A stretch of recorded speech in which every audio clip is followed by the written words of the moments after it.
जम्मू काश्मीरमध्ये दगडफेकीतून बचाव करण्यासाठी मानवी ढाल म्हणून जीपला बांधलेल्या तरुणाला 10 लाख रुपयांची नुकसान भरपाई देण्यात येणार आहे। तसे आदेशच जम्मू काश्मीरच्या राज्य मानवाधिकार आयोगाने दिलेत। फारुख दार असं या जीपला बांधलेल्या तरुणाचं नाव आहे। तो शाल विक्रेता आहे।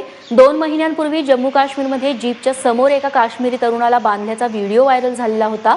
श्रीनगर मतदारसंघात पोटनिवडणुकीदरम्यान सैन्याच्या ताफ्यावरती दगडफेक करण्यात आली होती।